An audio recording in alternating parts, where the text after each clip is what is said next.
오늘 우리에게 주시는 하나님 말씀은 구약 성경 여호수아 5장 1절에서 12절 말씀입니다.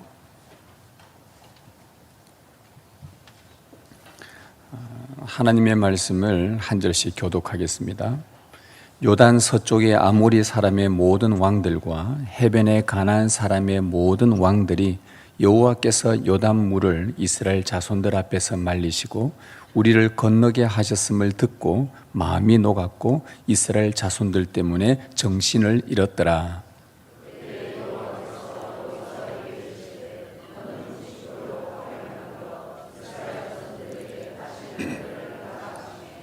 여호수아가 부싯돌로 칼을 만들어 할례산에서 이스라엘 자손들에게 할례를 행하니라.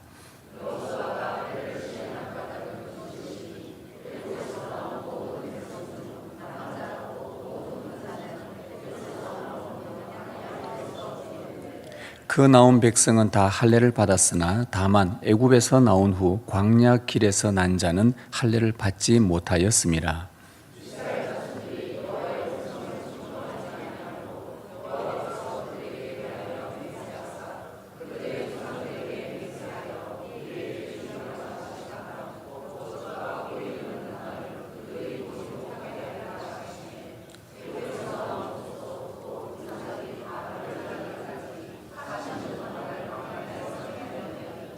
그들의 대를 잇게 하신 이 자손에게 여호수아가 할례를 행하였으니 길에서는 그들에게 할례를 행하지 못하였으므로 할례 없는 자가 되었음이더라.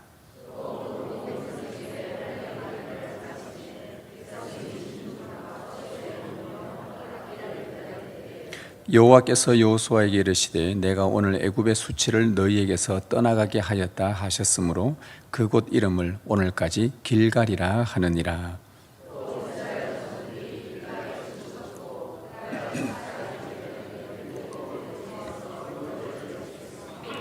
유월절 이튿날에 그 땅의 소산물을 먹되 그날에 무교병과 볶은 곡식을 먹었더라.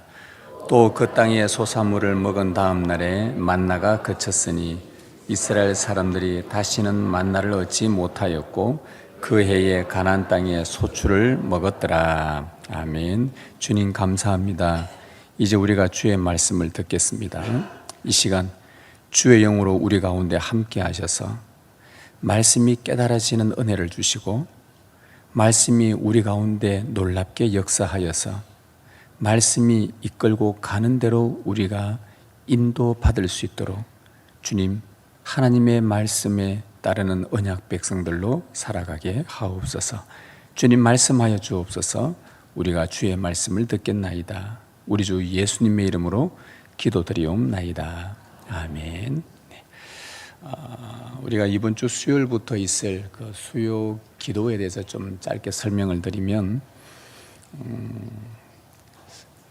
그 예수님께서 변화산에 가셨다가 내려오셨을 때에 그 제자들이 병든 그 자를 고치지를 못하고 있었습니다. 그래서 예수님이 오셔서 마음에 한탄을 하시면서 그 병자를 고쳐주셨죠. 산에서 내려오신 다음에. 그래서 제자들이 예수님께 예수님 우리는 왜 못 고칩니까? 라고 말하자 예수님이 하신 말씀이 기도 외에는 이런 유가 나가는 법이 없다 라고 말씀하셨어요. 여러분 우리가 사는 요즘 이 세상이 굉장히 참 많이 혼란스럽습니다. 어지럽습니다. 병든 사회 같습니다. 마치 변화산 아래에서 예수님 찾으려고 병 낫기를 기다리는 사람들 같습니다. 그런데 주님이 우리에게 이 사명을 주시면서 뭐라고 말씀하시냐? 기도 외에는 이런 유가 나가는 법이 없다. 요즘은 말씀도 많은 시대고 유튜브 틀면은 뭐 설교를 곳곳에서 들을 수 있는 시대고 기독교 방송 틀면 곳곳에서 성경 공부할 수 있는 시대고 이제 앞으로 어쩌면 목사가 없어도 충분히 신앙생활을 하면서 말씀들을 살 수 있는 그런 시대가 오지 않을까. 그런데 문제는 많이 아는데 이제 머리는 커졌는데 이것저것 여러 곳에서 정보를 듣고 신앙생활을 어떻게 해야 되고 교회 생활을 어떻게 해야 다 알고 있는데 문제는 하나님을 의지하는 기도를 하지 않는 세대가 되어버렸다는 겁니다. 그래서 주님께서는 그 옛날의 진리나 오늘날의 똑같은 진리인데 기도 외에는 이런 유가 나가는 법이 없다. 하나님의 말씀에 근거한 그 기도가 없이는 하나님의 역사, 이 어지러운 세상을 밝게, 바르게, 의로 교육하고 인도해 나가는 이 방법이 없다고. 그래서 이런 고민들을 계속 하던 중에 작년 연말에 정책 당회하면서 장로님들에게 전반기에 한 번, 하반기에 한 번, 한 달씩 우리 수요일 날 중보기도하는 시간이니까 한번 성도들이 모여서 주제를 가지고 말씀을 듣고 정말 간절히 기도하는 그런 것이 한번 있으면 좋겠다 해서 이번 5월 달에는 마침 우리 교회의 조순종, 김지연 선교사님 선교 파송도 있고 해서 선교라는 주제를 가지고 하나님의 마음을 품고 같이 한번 기도하고, 또 하반기에도 그런 한 달의 수요일을 저녁으로 좀 정해서 같이 한번 기도하는 그 시간 한번 가지려고 합니다. 여러분들이 마음을 함께 모으고 정말 기도해야 될 때이고, 우리가 말씀은 많이 여기저기서 들어서 머리는 커졌는데 무릎을 꿇지 않는, 겸손하게 주님 앞에 그분의 도움을 구하지 않는 그런 시대에 오늘 우리를 하나님의 자녀로 부르셨다. 우리에게 주신 사명이 뭔가? 무릎으로 내 자녀들을 키우고, 무릎으로 교회를 세워가고, 무릎으로 성도들을 사랑할 수 있는 힘이 거기서 나옵니다. 그래서 우리 수요 기도회 때 여러분들이 함께 좀 마음을 모으면 좋겠습니다. 네, 오늘 새 것에서 옛 것으로라는 말씀으로 여호수아 5장 말씀을 가지고 함께 말씀을 듣겠습니다. 여러분, 이스라엘 백성들이 차지할 이 가나안 땅, 오늘날의 이스라엘이라는 곳인데, 이 가나안 땅은 복음 확장의 아주 중요한 요충지입니다. 아주 전략적인 요충지입니다. 하나님께서 왜 이 가나안 땅을 이스라엘 백성에게 주시면서 그 땅을 선택하셨는지 알 수 있을 만큼 아주 중요한 전략의 요충지죠. 여러분, 지금 이스라엘이라는 그 나라 가나안 땅, 이 땅의 동쪽으로는 아시아 대륙이 연결되어져 있습니다. 이라크, 오늘날의 이라크, 이란, 인도, 몽골, 중국, 대한민국까지 펼쳐져 있는 아시아 대륙이 연결되어 있고요. 이 가나안에서 북서쪽으로는 유럽 대륙이 연결되어져 있습니다. 남쪽으로는 아프리카 대륙이 연결되어져 있습니다. 그래서 유럽을 넘어서는 아메리카 대륙이 연결되어져 있습니다. 지리적으로 보면 세계의 중심이 이 가나안 땅입니다. 하나님은 구원의 큰 그림을 가지고 계셨어요. 하나님 나라가 이 가나안에서부터 시작해서 동쪽으로 아시아, 북서쪽으로 유럽, 남쪽으로 아프리카, 유럽을 넘어 아메리카로, 그래서 온 세상에 여호와 하나님을 아는 지식이 편만해지도록 하는 그 목적을 하나님은 갖고 계셨습니다.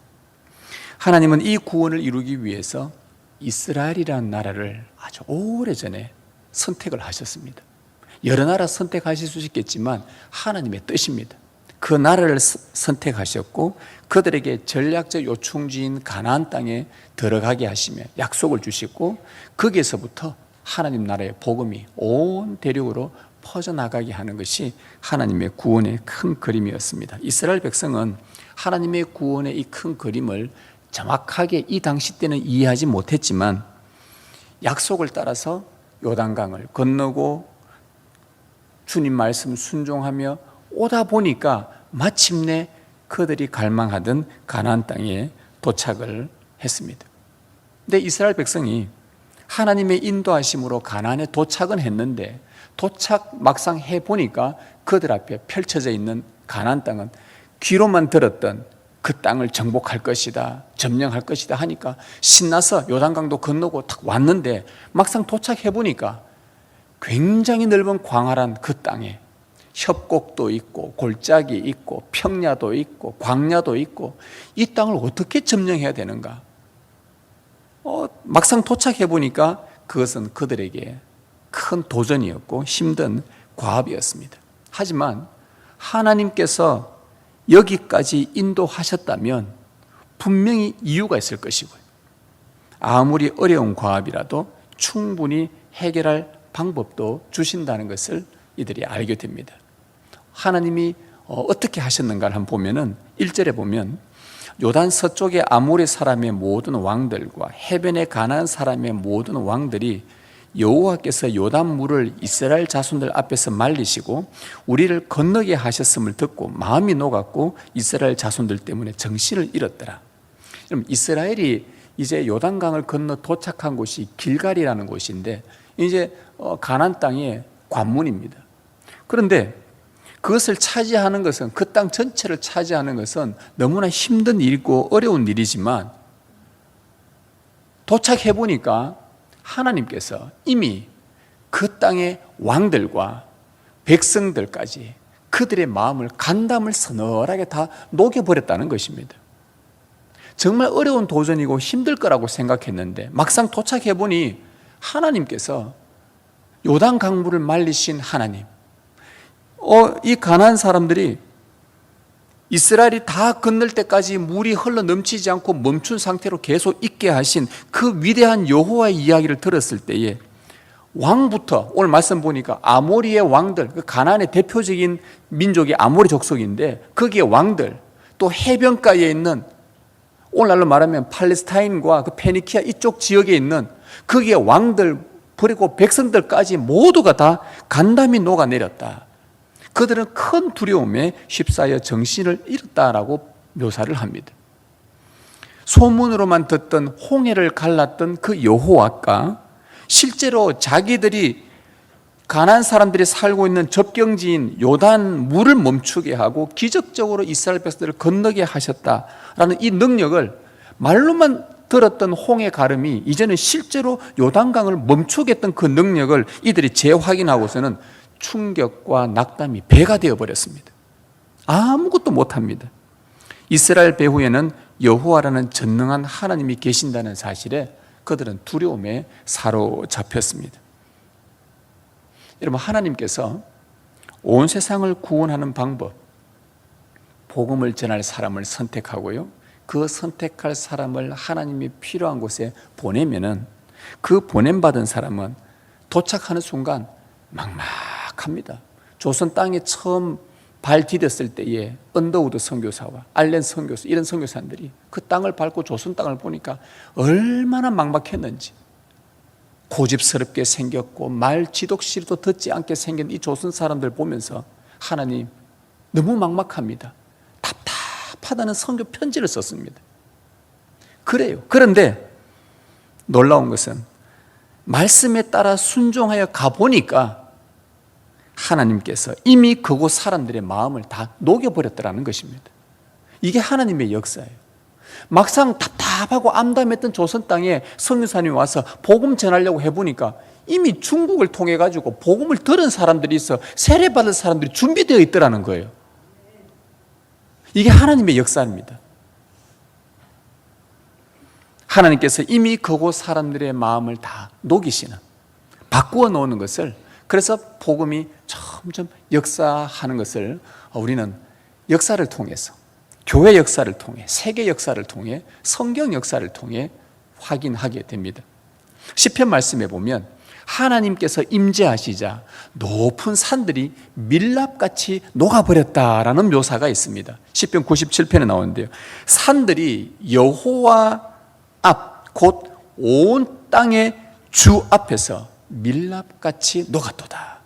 여러분, 하나님이 임재하시면 자연도 멈추고요, 흐르던 물도 멈추고요, 해도 전쟁 때문에 하나님의 역사를 이루기 위해 해도 멈추시고요, 말 같지도 않은, 과학적으로 설명이 안 되는데 이제 와서야 과학자들이 설명해내기를, 예전에 우리 세계 역사 속에 해가 잠시 멈추었던 적이 있었다, 이제 와서야 이걸 계산을 해보니까 나온다는, 그때는 이해되지 않고 믿어지지 않는 것들. 꼭 우리 사람들은요, 하나님이 말씀하셨다 하면 안 믿고 과학자들이 말했다면 그러네, 이런 식으로 과학자들이 증명해서 하나님의 역사가 드러나게 하는, 우리는 그게 아니라 초월하시는 하나님, 그분이 임재하시면 가나안의 왕들도 무너뜨리고 세상의 모든 권세들도 그분 앞에 밀랍같이 무너지고 견고한 진들도 무너지게 된다고 하나님의 임재 앞에서는 이런 역사가 나타납니다. 예수님도 말씀하셨죠. 담대해라. 내가 세상을 이겼노라. 따라서 가나안 전쟁은, 이들이 아직 싸워야 될 이 가나안 전쟁은요, 이미 승리가 보장된 전투라는 말입니다. 이 전쟁은 단순히 가나안과 이스라엘 두 나라 간의 싸움이 아닙니다. 뭐 중국과 미국 간의 두 나라 간의 싸움이 아니에요. 한국과 일본의 우리나라와 딴 나라 간의 나라와 나라의 싸움이 아닙니다. 하나님께서 가나안 땅 배후에 역사하는 그 사탄의 집요한 그 결박을 하나님이 깨트리시고 그곳에 하나님 나라 세우시려고 친히 싸우시는 하나님의 전투라는 말입니다. 겉으로 보이는 것은 나라와 나라의 싸움이지만 그 배후에는 하나님의 싸움입니다. 이스라엘이 이 전투에 동참하도록 부름받은 것처럼 오늘 우리도 이 영적 전투에 동참하도록 선택받고 부름받은 것입니다. 그래서 오늘 본문은 이스라엘 백성이 하나님의 도우심으로 반드시 승리는 확실한데 승리를 위해 백성들 너희들이 준비해야 될 것이 있다라고 하나님이 말씀하시는 장면입니다. 이제 다음 주에 6장부터 여리고부터 본격적으로 전쟁이 시작됩니다. 그런데 하나님은 전쟁하기 전에 그들에게 너희가 정말 필요한 준비가 더 있다는 말입니다. 하나님 뭘 준비할까요? 무기를 준비할까요? 전차를 준비할까요? 군사훈련을 더 준비할까요? 군비를 증강시킬까요? 아니야. 이것은 하나님의 싸움이고 영적 전쟁이기 때문에 너희가 이 땅을 살아가면서 영원한 영생을 상속받기까지 너희가 치열하게 싸워나갈 이 세상에서 준비해야 될 것이 세 가지가 있다고 오늘 본문에서 우리에게 알려주는 것입니다. 그 세 가지가 뭐냐 하면은 할례를 행하는 것과 유월절 지키는 것과 무교병을 먹는 것이라고 오늘 본문은 이야기합니다. 이 세 가지는요, 여러분 상식적으로 가나안 전쟁과 전혀 무관해 보입니다. 지금 곧 싸워야 되는데 할례를 왜 행하며 유월절을 왜 지키며 무교병은 또 왜 먹어야 되는가? 그러나 이것은 하나님께서 자기 백성에게 요구하신 명령이고 분명히 중요한 영적 준비라는 것을 필요하기 때문에 오늘 말씀을 통해 우리에게 알려주는 것입니다. 영적 전투를 하는 우리에게도 아주 중요한 준비가 될 것입니다. 첫 번째 준비는 할례를 행하는 것입니다. 2절에 보면 그때에 여호와께서 요수아에게 이르시되 너는 부싯돌로 칼을 만들어 이스라엘 자손들에게 다시 할례를 행하라 하시매. 하나님은 할례를 행하라고 하셨습니다. 여러분, 하나님께서 가나안 전쟁을 앞둔 이스라엘 백성들에게 왜 할례를 행하라고 하셨을까? 여러분, 상식적으로 곧 전쟁에 나갈 남자의 군인들을 다 할례시킨다, 이 상식적으로 이해가 되는 겁니까? 지금 가나안 사람은 요단을 걷는 이스라엘 백성 때문에 간담이 녹은 상태입니다. 정신을 잃었습니다. 이때에 양각 나팔을 크게 불고 돌격 앞으로 하면은 그냥 가나안은 끝난 거예요. 그런데 할례를 하게 되면 적어도 1, 2주 동안은 남자들은 전쟁에 참여를 못합니다.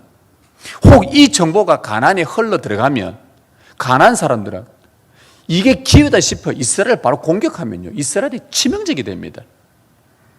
그런데 참 이해가 되지 않지요? 하나님은 왜 할례를 행하라 했는지.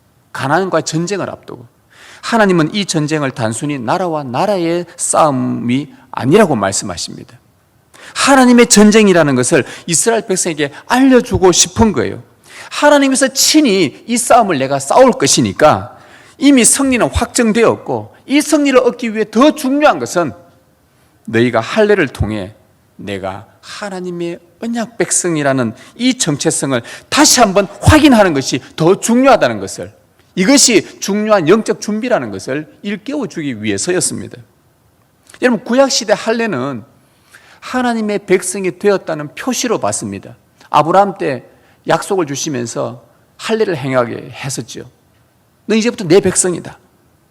그런데 광야에서 출애굽해서 광야 40년 동안 지낸 동안 광야에서 태어난 출애굽 2세대들은 할례를 받을 수가 없었습니다. 계속 이동하고 다녀야 되기 때문에. 그래서 5절에 보면 그 나온 백성은, 출애굽한 백성은 다 할례를 받았으나 다만 애굽에서 나온 후 광야길에서 난 자는 할례를 받지 못했습니다. 할례를 받지 못했어요. 그래서 7절에 보면 이런 사람들을 뭐라고 불렀나? 할례 없는 자라고 불렀어요. 할례 없는 자. 여러분, 할례를 받지 못했다 구약 시대에, 그러면 그것은 하나님의 백성입니까? 아니란 말입니까? 아니라는 말이에요. 하나님의 백성이 아닌데, 하나님의 백성이라는 정체성이 없는데 가나안 땅, 젖과 꿀이 흐르는 땅에 들어가 산다. 그 사람은요, 백발백중 하나님 버립니다. 하나님에 대한 언약 백성의 정체성이 없는데 아무리 좋은 젖과 꿀이 흐르는 땅, 살기 좋은 땅, 좋은 집, 좋은 환경에서 살면 뭐합니까? 하나님의 백성이 아닌데, 천국이 없는데, 영생이 없는데 무슨 소용이 있냐 이 말이죠. 전쟁에서 승리하고 가나안에 사는 것보다, 전쟁에 승리해서 가나안을 정복하고 그곳에 사는 것보다 더 중요한 것, 우선되어야 하는 것은 그들의 정체성이었습니다. 나는 누구인가? 내가 누군데 지금 이곳에 살고 있는가? 여러분들이 내가 누군데 지금 대한민국 이곳에 살고 있는가라는 정체성이 없으면요, 그냥 세상 사람하고 똑같이 살아가는 겁니다. 내가 누구인가? 나는 하나님의 언약 백성, 할례받은 하나님의 언약 백성이라는 것, 하나님은 이 백성들에게 이것이 있어야만 그들의 미래가 소망이 있다는 것을 알려주고 싶었던 거예요.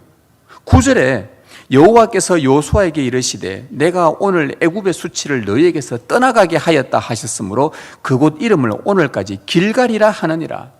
길갈이라는 이곳에서 할례를 행했습니다. 길갈이라는 것이 뒤에 이름이 붙여졌는데 왜 길갈이냐? 길갈 히브리어 뜻은 굴러가다라는 뜻입니다. 떠나보내다는 뜻이에요.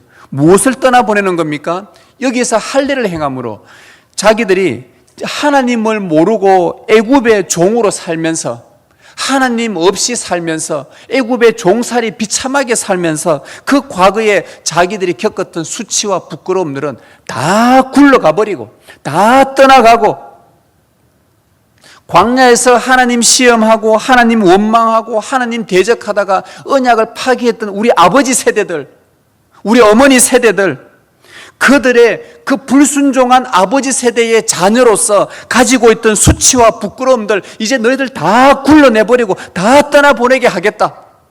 옛것은 씻어내고 없애버리고 할례를 통해 새롭게 하나님의 백성으로 받아들여지는 이 축복, 이 정체성이 너희에게 정말 중요하고 필요하다라고 하나님은 이 할례를 통해 하나님의 백성의 정체성을 말씀해 준 거예요. 여러분, 사실 우리가 좀 정확하게 표현하면, 성경신학적으로 표현하면요, 이 출애굽 2세대들은 하나님의 백성으로 받아들여질 수 없는 사람들입니다. 왜냐하면 여러분, 원리가 그렇습니다. 아담이 죄를 지었는데 왜 여러분이 죄인이 되죠? 원리가 뭡니까? 아담이 죄를 지었는데 왜 우리가 죄인이 됩니까? 아담이 죄지. 내가 지었습니까? 우리가 지었습니까? 근데 원리가 뭐지요? 왜 우리가 죄인 되는 원리가? 아담이 하나님의 언약을 파기해서 그 에덴에서 쫓겨나면서 언약 밖의 사람이 되어버렸습니다. 그럼 아담의 후손들은 태어나는 족족 어디서 태어나는 겁니까? 언약과 무관한 자로 태어나는 겁니다. 그래서 우리가 죄인이 되는 거예요. 똑같습니다. 1세대들이 하나님 앞에 할례까지 받고 언약까지 받았는데 이들이 언약을 다 광야에서 파기해버렸어요. 원망하고 시험하고 하나님 앞에 대적하다가 다 죽어버렸단 말입니다. 자, 하나님 언약과 분리되어져 버린, 깨어버린 1세대의 자녀들은 뭐가 됩니까? 하나님 앞에 자연적으로 불순종한 자의 자손이 되어버린 거예요. 하나님께서 이들을 가만히 내버려 두면 이들은 뭐가 됩니까? 언약 밖의 사람이 되는 겁니다. 소망 없습니다. 하나님이 이들을 손 내밀지 않으면 이들은 그냥 그렇게 살다가 죽는 거예요. 그런데 하나님께서 할례를 베풀어라? 무슨 말입니까? 내가 너희는 저주받아 마땅한 자들이고 소망 없는 자이지만 내가 너에게 은혜를 베풀겠다. 내가 너를 구원하겠다. 너를 하나님의 자녀로 내가 불러드리겠다. 너희 아버지 세대에게 약속한 약속의 땅, 그 아버지 세대는 못 들어갔지만 내가 이 약속의 땅, 약속한 걸 너희 세대에게 그대로 물려주어서 너희가 약속의 땅의 상속자로 내가 만들어주겠다. 하나님의 놀라운 은혜와 긍휼의 사랑이었습니다. 그래서 이 할례를 통해서 정체성이 회복되는 겁니다. 여러분, 오늘 우리가 주님께서 장래에 주실 영생을 소망하며 우리는 지금 살아가고 있습니다. 그리고 우리가 이 땅에서 영원한 그 나라를 소망하며 그것을 차지할 때까지 이 땅에서 준비해야 될 것이 뭔가? 우리는 할례가 준비합니다. 할례가 필요합니다. 그러나 구약 시대처럼 몸의 할례를 하는 것이 아니라 우리는 신약 성경에 말한 것처럼 어디에 할례를 합니까? 마음의 할례를 하는 거예요. 우리 마음의 할례를 하는 겁니다. 마음의 할례가 뭡니까? 내가 하나님의 백성인데 언약에 대해서 불순종하여 내 삶에 불순종의 흔적들이 남아있는 그 수치와 부끄러움들을 끊임없이 씻어내고 또 씻어내고 또 벗겨내고 또 쫓아내고 물러가게 하고 굴러가게 하는 것, 이게 마음의 할례입니다. 여러분, 지난 주간에 여러분들이 일상에 사시면서 하나님의 백성 아닌 것처럼 살아온 삶의 흔적이 얼마나 많아요. 주님의 언약에 신실하지 못했던 내 삶들을 얼마나 많습니까? 그런데 그 삶을 이 주일날 주님께서 우리를 은혜로 불러주셔서 내가 너에게 할례를 행하고 싶은데, 나는 너의 마음에 할례를 행하고 싶은데 이곳에 오너라 하면 이곳에 불러주신 은혜에 감사하며 지난 한 주간 나의 삶을 죄고백 기도 시간에 뭘 합니까? 탄식을 하는 거예요. 탄식하는 거예요. 오늘 우리가 예배 시간에, 재고백 기도 시간에 우리는 탄식을 잘 안 합니다. 그냥 조용하게 내가 그냥 형식적으로 하나님 죄송합니다, 미안합니다, 잘못 살은 것 같습니다, 용서해 주십시오, 탄식하는 거예요. 하나님, 저는 죄인입니다. 내가 지난주의 삶을 보면 너무 부끄럽습니다. 너무 수치스럽습니다. 남들한테 말할 수 없는 나만의 수치와 부끄러움들이 있습니다. 하나님의 언약 앞에 성실하지 못했고, 이웃에게 성실하지 못했고, 내 가정에 성실하지 못했고, 내 삶 가운데서도 약속의 말씀 따라 순종하며 살아지 못했던 것, 그걸로 인해 가지고 내 마음에 수치와 부끄러움이 너무 많습니다. 주님, 제가 지난주에 예배를 드리면서 하나님 앞에 죄 용서 받았고, 설교 들으면서 하나님의 자녀라는 정체성을 재확인을 하고 언약 따라 살기로 했는데 돌아서서 일주일 동안 또 실패하고 말았습니다. 주님, 연약한 나를 불쌍히 여겨달라고, 긍휼히 여겨달라고 탄식하며 회개하며 은혜를 구하는 것이 마음의 할례예요. 이 마음의 할례예요.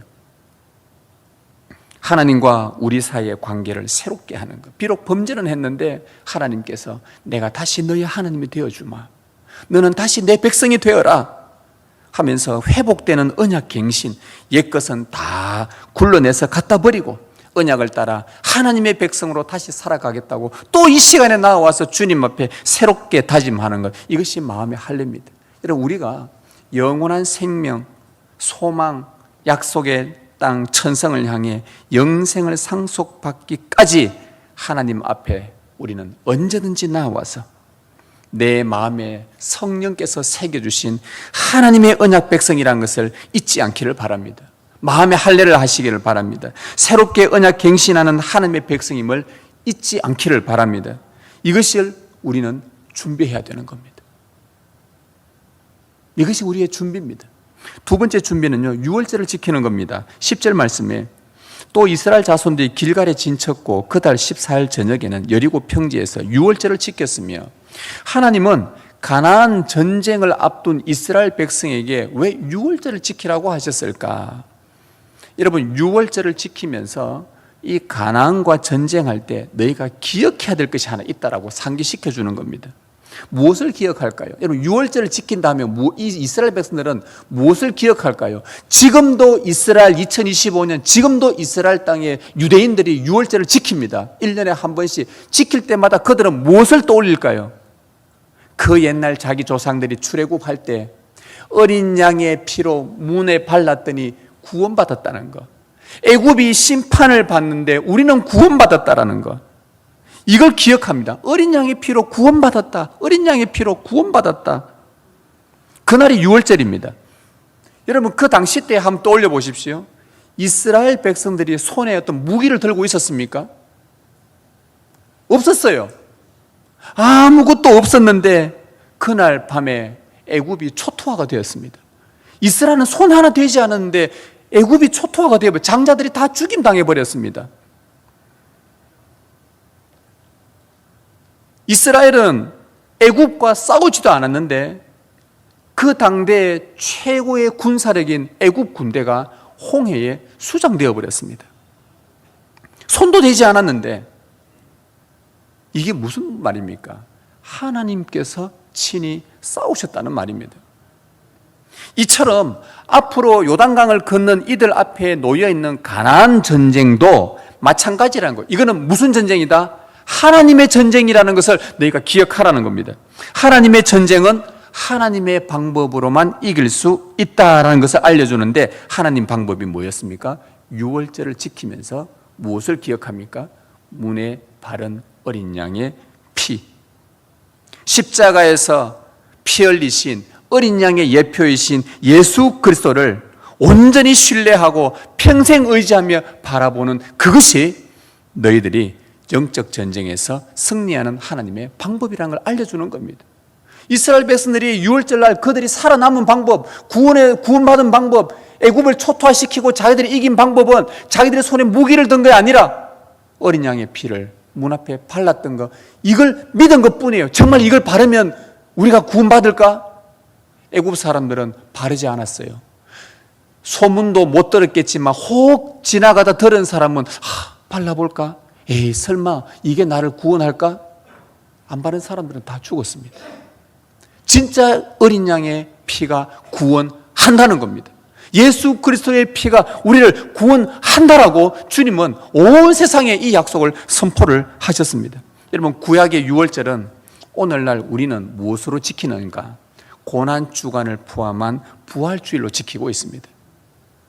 십자가에서 피 흘리신 예수 그리스도, 죽은 자 가운데서 살아나신 주 예수 그리스도, 그분은 십자가에서 죄를 이기셨고 부활로 죽음을 이기셨습니다. 우리가 주일마다 이 장소에 모여서 예배하는 이유는 부활하신 주님을 기억하기 위함입니다.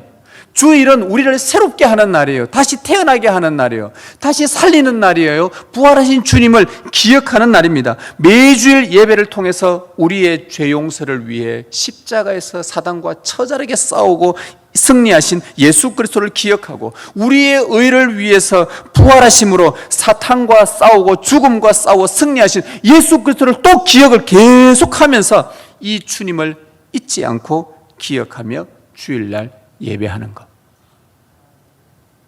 따라서 주일 예배는 부활로 승리하신 주님만이 우리 앞에 놓인 영적 전투를 그분이 친히 싸우시고 영원한 승리와 영광스러운 부활을 가져와서 영생을 상속하실 유일한 분이심을 우리가 설교를 통해서 기억하고 찬송을 부르면서 기억하고 기도하면서 기억하는 것입니다. 주 예수의 영이신 성령께서 여러분의 마음에 살아계셔서 여러분이 그리스도의 십자가와 부활을 기억하도록 하실 것입니다. 여러분의 영원한 승리를 위해서 그리스도를 더욱 소망하고 의지하도록 역사하실 것입니다. 그리스도께서 말씀으로 성찬 가운데, 기도 가운데, 찬송 가운데 우리 가운데 임재하실 때에 그 그리스도를 거부하지 마십시오. 그분은 여러분의 유일한 구원자가 됩니다. 그리스도를 잊지 마십시오. 그분만 소망하며 의지할 때 끝내 우리에게는 영원한 승리가 주어지고, 영원한 승리는 그리스도 안에 있을 때에 그리스도께서 여러분에게 가져다 주실 것입니다. 이것이 우리가 이 땅에서 살아갈 하나님의 방법이에요. 이걸 준비하는 것입니다. 마지막 세 번째는 무교병을 먹는 것입니다. 11절 12절에 11절 이튿날에 그 땅의 소산물을 먹되 그날에 무교병과 볶은 곡식을 먹었더라. 무교병을 먹는 것도 하나의 준비였습니다. 무교병이 뭡니까? 없을 무자의 교는 발효입니다. 발효되지 않은 빵이란 말이죠.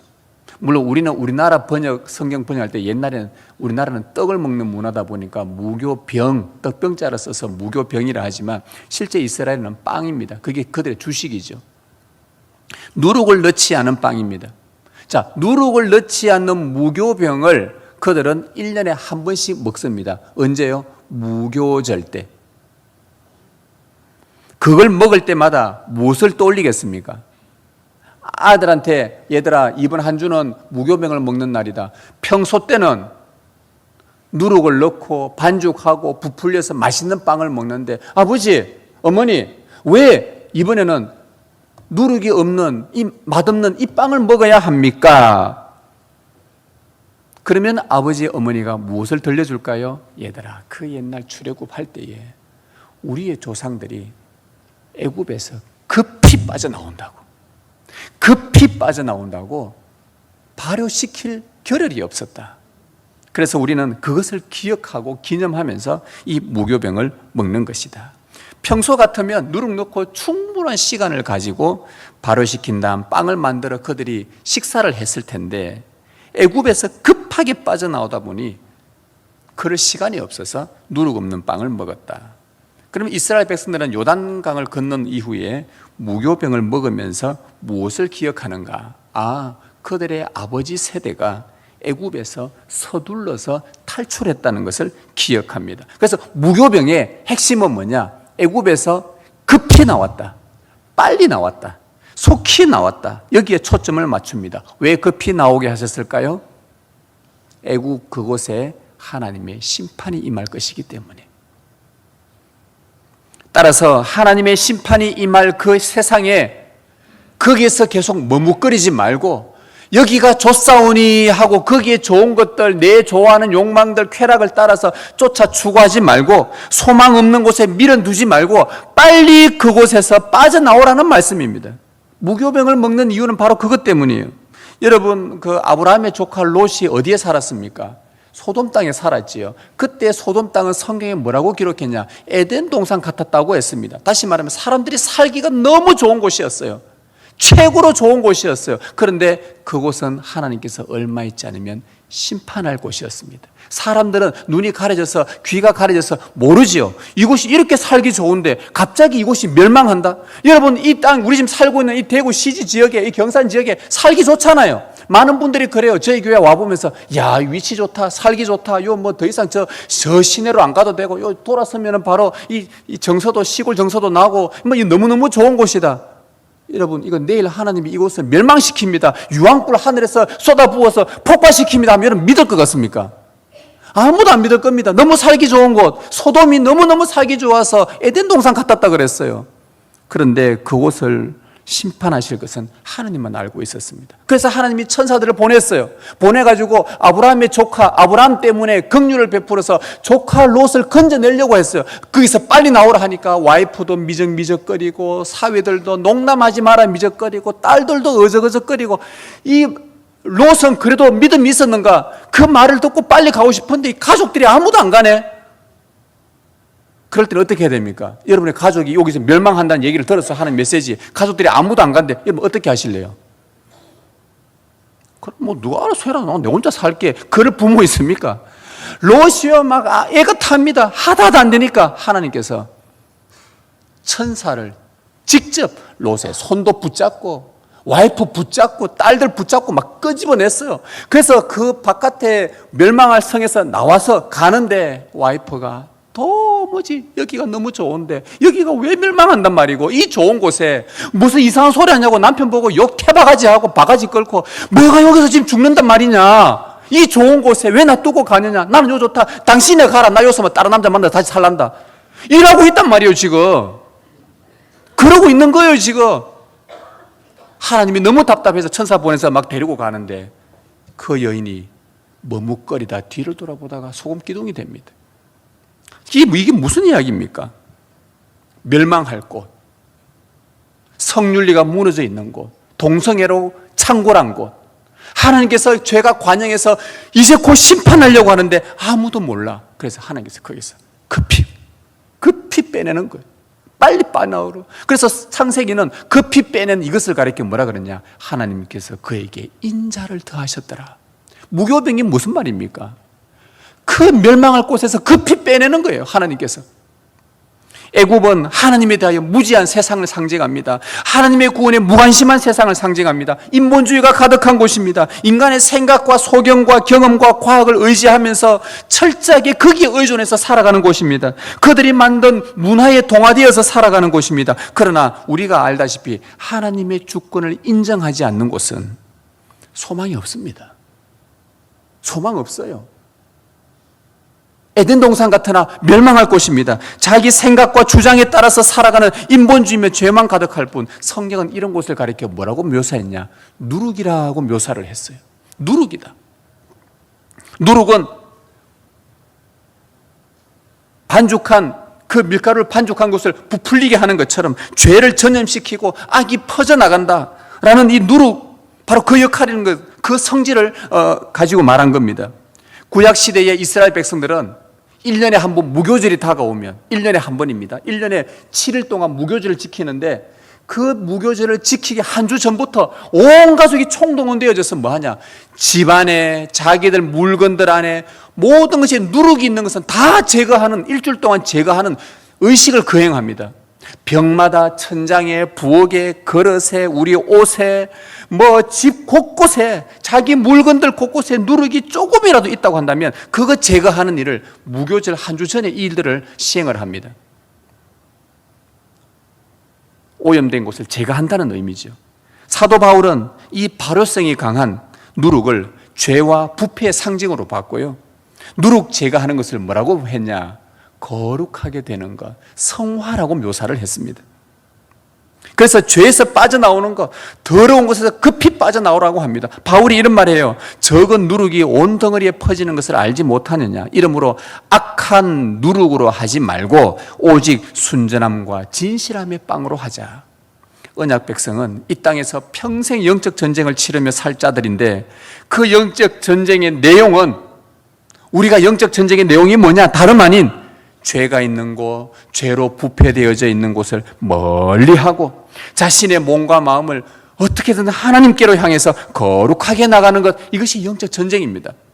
가나안 전쟁을 앞둔 이스라엘 백성들은 가나안에 앞으로 들어가 살더라도 그들은 죄를 멀리하고 하나님의 언약 안에서 거룩하신 주님을 쫓아 살아가는 이 영적 전쟁에서 승리해야, 이걸 통해 승리할 수 있다는 것, 이걸 통해 그 약속의 땅을 상속받을 수 있다는 것을 보여주시려고 무교병을 먹게 하신 것입니다. 이런 우리는 은혜로 죄사함을 받았습니다. 죄의 값인 사망에서 우리는 자유하게 되었습니다. 그런데 죄가 있는 곳에서 머뭇거린다, 그곳에서 내 마음이 가는 곳에, 움직이는 곳에 가서 거기서 쾌락을 누린다, 욕망을 따라 살아간다. 여러분, 그래서는 안 되겠습니다. 여러분의 몸은 하나님이 거하시는 성령의 전입니다. 죄를 멀리 하십시오. 그리고 죄는 모양이라도 있으면 버리십시오. 그것이 우리를 거룩으로 나아가게 하고 영적 전쟁에서 승리하는 비결입니다. 성도 여러분, 가나안 전쟁을 앞둔 이스라엘 백성들에게 필요했던 것이 바로 이 할례와 유월절과 무교병입니다.